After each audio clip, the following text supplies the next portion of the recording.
Hi, this is Christine with Where's Watson? And we're in our communications pod. Is it called a pod? The instructors are called the pod. Our communication department office, I guess. Yes. The office collaboration space. Wonderful. So we're in D building on the second floor. And if you haven't been here already, I would highly recommend you come and visit D203 on the Notre Dame campus, because the space has been transformed. And I'm very pleased to be joined in this beautiful space by Jocelyne Olson, one of our communications instructors who was the proud recipient of a Bravo Award for Teaching Excellence. So Jocelyne, thank you for joining me today. You're welcome. First, I'd like to know why you were nominated for a Bravo Award in Teaching Excellence. So I was nominated along with the co-lead, Kevin Boon, who unfortunately couldn't be here today, for our work in C-Skills, which is the communication skills project or framework of courses that is taught across the college in many programs to thousands of students at this point. We develop the courses that are a part of that framework, and we help support the instructors in delivering those courses. And our work on that is why our colleagues graciously nominated us. So, of course, the Bravo Awards are peer-nominated awards at RSC Polytech to give recognition from peer-to-peer to recognize exceptional service and contributions to the Polytech. So, what did it mean for you to get the Bravo Award? It was actually really meaningful to me. I got emotional when I got nominated. One of the things when you're nominating somebody, you have to let them know you're nominating them, so it's not a surprise that you've been nominated.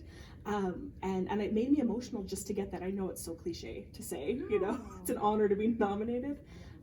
But I've nominated people in the past, and it was meaningful to me to nominate them, to be able to say, like, I want everybody else at the college to know the amazing work that you do. So it was very meaningful to me to have my colleagues say the same about mine and Kevin's work, to be like, not only do we want to say thanks to you on a regular basis, those little day-to-day compliments that you get, but they wanted to take the time to fill out the form and justify why we should get this and say, like, we want everybody else to know. That was really meaningful to me to have that recognized.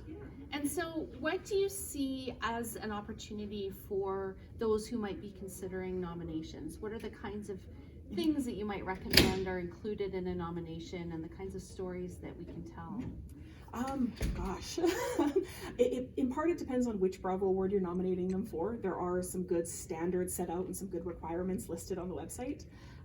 But think about particular examples of the impact that person's work has had on what you do, on your students, on your staff, depending on what their work does. Because I think that's the key. It's really easy to say, oh yeah, their work is important, they do good stuff, but coming up with those more concrete examples, I think, is really helpful. And it was really helpful to me when I was nominating somebody as well, to really articulate, like, why am I so grateful for their work, and that was really, I think that's the key. Come up with those examples. Yeah.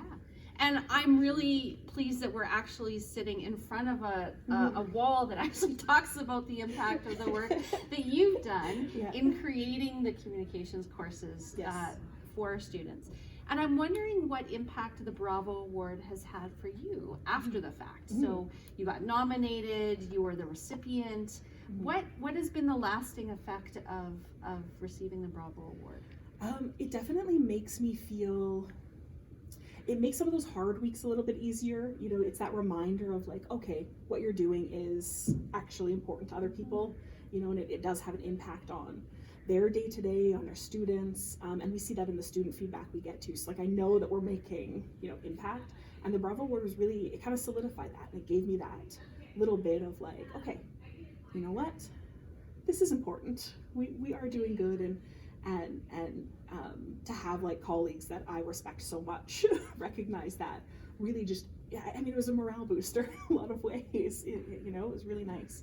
I think a lot of people can kind of relate to that idea of, if you're having a challenging time at work, or just sort of going through that daily slog of getting your stuff done, and you have a coworker, or if you're an instructor, you have that student that comes to you at the end of a term in a class that you struggle to engage with, maybe, and they say, this was important. You know, this was really meaningful to me. I got something out of this. It gives you sort of a little boost that you need sometimes to keep going. And yeah, it was great. Oh, that's wonderful. Well, Jocelyne, I'm really pleased that you were able to join me today. Obviously, we want everybody to nominate their peers that you respect and admire and are grateful for their work and contributions. And so we really do encourage everyone to consider a Bravo nomination. The nominations are open now and they close on January 27th. You can find the website on Staff Forum or in Staff News.